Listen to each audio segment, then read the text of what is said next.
Bombshell confession now turning the investigation in an alleged attack on Empire actor Jussie Smollett upside down. Chicago police now saying they are no longer considering Jussie Smollett a victim, saying they want to question him again. But before these latest developments, his initial story got more than 100 minutes of network news coverage. So how did the media get this one so wrong? Now, in fairness, we don't have the final outcome from police yet. Yeah, but we see the way it's starting to move now. Joining us live to react is former Democrat and founder of the Walk Away campaign, Brandon Straka. Thanks for coming on this morning. Thanks for having me. The media, and I guess more liberal parts of the media, love the narrative of this story. The same way they love the narrative of those Covington boys being terrible to that American Indian guy. They don't love it now. Yeah. They, more so than looking at the facts, they love the narrative. Sure, absolutely. They wanted to believe it.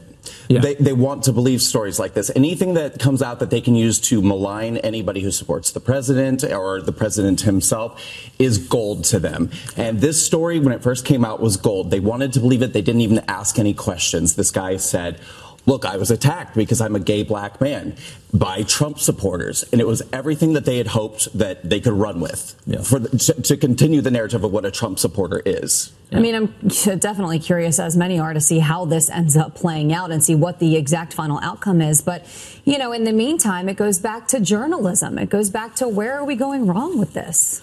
Well, that's absolutely true. But you also have to look at what I think is the complete arrogance of people on the left that believe that they can get away with things like this because the media does support them.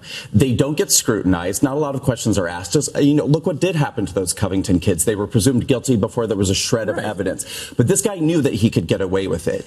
But sorry to interrupt, but it's almost though, is it too much opinion interjected, whereas journalists should just be reporting facts? Journalists should definitely just be reporting facts, absolutely, and asking more questions. I mean, there were so many holes in this story right from the beginning. I mean, why is it that those of us on the right knew that something was wrong from the very beginning, but those on the left didn't? We're not all super geniuses.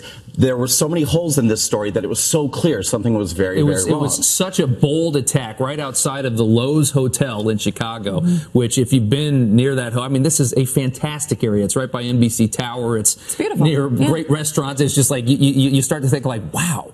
I mean, my first instinct was, wow, this happened there? Like in this neighborhood? I was like, there's cameras everywhere, police everywhere. That's a very, very good area of the city. It is, but I feel like what this is highlighting for me is just the different levels of Trump derangement that there actually are. I mean, this is the kind of level where this guy couldn't even refer to the president by his name. He only could call him 45. I mean, he just had a hatred of the president.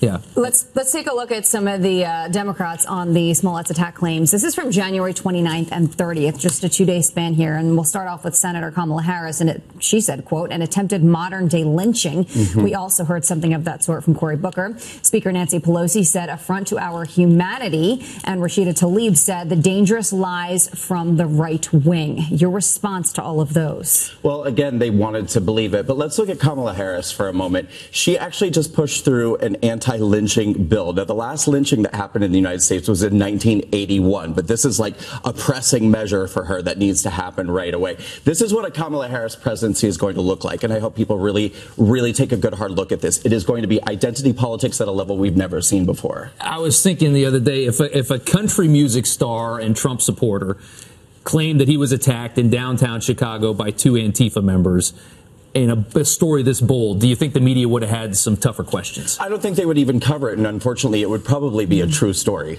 Yeah. Well, we don't know, but I mean, it would. But I'm saying a story that was as seemingly unbelievable as this one happens the other way, it would have definitely gotten more scrutiny, in your opinion. I think it would have gotten a ton of scrutiny. Yeah, absolutely. Okay. All right. Brandon, thank you. Comments on this thing. Yeah, Brandon, thank you so much.